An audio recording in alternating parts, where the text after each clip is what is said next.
বড়দের জানাই আমার অন্তরের প্রণাম আর ছোটদের জানাই অফুরন্ত ভালোবাসা। এই সুন্দর শুভেচ্ছার হাত ধরে আজ শুরু হচ্ছে আমাদের নতুন যাত্রা। আপনারা সবাই আমাদের সাথেই থাকুন। সো আমরা এখন বাগেশ্বর পার হয়ে কর্ণপ্রয়াগের দিকে যাচ্ছি। তো এখানে প্রকৃতিটা যেন মেঘ আর পাহাড় একজন যেন একজনের প্রতি আকৃষ্ট হয়ে আছে, আর সেই সাথে সবুজ গাছেরা যেন তাদেরকে ওয়েলকাম জানাচ্ছে। এই সুন্দর মনোরম পরিবেশ দেখতে পরে সত্যি মনটা ভালো হয়ে যায়। আর তোমরা যারা উত্তরাখণ্ডে আসবে অবভিয়াসলি যোশীমাঠে ভিজিট করো। আমাদের চ্যানেলে ভিডিও আসবে যোশীমাঠের, এভরি সাইট সিইং, রাস্তার গাইড সমস্ত কিছু তোমরা আমাদের চ্যানেল থেকে পেয়ে যাবে। তো আশা করব তোমরা সবাই দেখবে, তোমাদের ভালো লাগবে। বন্ধুরা, বেরিনাগ থেকে যোশীমঠের এই দ্বিতীয় পর্বের যাত্রায় আপনাদের স্বাগত। আমাদের গাড়ি যখন পাহাড়ি রাস্তায় উঠতে শুরু করে তখন থেকেই শুরু হয় আসল অ্যাডভেঞ্চার। আপনারা দেখতেই পাচ্ছেন, একদিকে গভীর খাদ, অন্যদিকে আকাশ ছোঁয়া পাহাড়। এই যেন এক উন্মুক্ত চিত্রশালা। যত ওপরে উঠছি বাতাসের তাপমাত্রা কমছে আর প্রকৃতির রূপ আরও মোহময়ী হয়ে উঠছে। প্রতিটি বাঁকে যেন নতুন কোনো বিস্ময় অপেক্ষা করে আছে। আমাদের সাথে থাকুন, কারণ এই সফরটি আপনাদের মন্ত্রমুগ্ধ করবেই।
এরপর আমরা এসে পৌঁছালাম এমন এক জায়গায় যা অনেকের কাছে এক রহস্যময় অভিজ্ঞতা।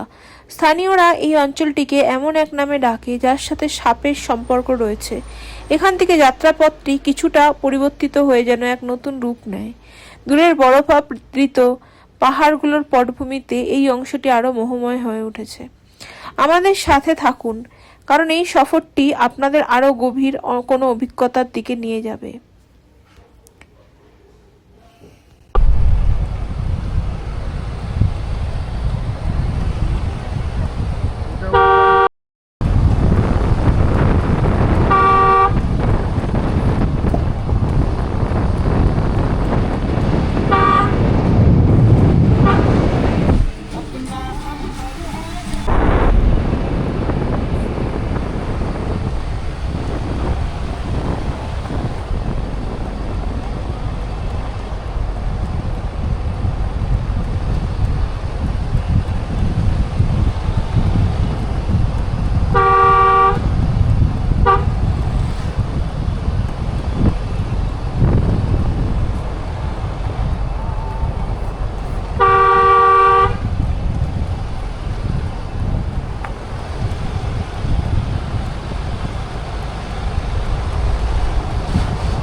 আমরা যখন ঘন জঙ্গলের ভিতর দিয়ে এগিয়ে চলেছি তখন চারপাশের পরিবেশ এক অদ্ভুত শান্তিতে ভরে উঠেছে। সূর্যের আলো গাছের পাতার ফাঁক দিয়ে মাটিতে পড়ে আলোর নকশা তৈরি করে। বড় বড় গাছের সারি যেন আকাশকে ছুঁয়ে আছে, আর বাতাসে ভেসে আসে ভেজা মাটির আর বুনো ফুলের গন্ধ। এই জঙ্গলের পথ ধরে চলার অভিজ্ঞতা সত্যি অতুলনীয়।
এই জঙ্গলের মধ্যে সবচেয়ে মুগ্ধ করে পাখির কলতান। নানান রকমের পাখির ডাক, কখনো খুব চেনা আবার কখনো অচেনা।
আমরা বেরিনাগ থেকে বেরিয়েছিলাম, এখন আমরা বাগেশ্বর ক্রস করে ফেলেছি।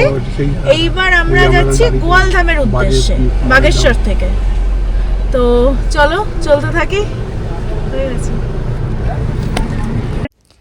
এই জঙ্গলের প্রতিটি কোণে রয়েছে প্রকৃতির এক মজার খেলা, বন্য জীবজন্তুর অদ্ভুত হাবভাব আর তাদের কাণ্ড কারখানা দেখলে মনে হয় জঙ্গল নিজেই যেন একটা কমেডি শো চলছে। কোনো বানরের পাজিমি কিংবা কোনো পাখির বেশু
চলুন আজকের মতো এই অসাধারণ রোমাঞ্চকর বেরিনাগ যোশীমঠের যাত্রার দ্বিতীয় পর্বটি এখানেই শেষ করছি। এই যাত্রাপথের প্রতিটা বাগ, বনের সবুজানি আর পাইন বনের মিষ্টি হাওয়া সবকিছুই যেন আপনাদের মনের গভীরে এক অমলিন স্মৃতি হয়ে থাকবে। সামনে আপনাদের জন্য আরও অনেক নতুন চমক অপেক্ষা করে আছে, তাই খুব শিগগিরই নিয়ে আসবো আমাদের এই সফরের তৃতীয় পর্ব। ততক্ষণ পর্যন্ত আমাদের সাথেই থাকুন। ধন্যবাদ।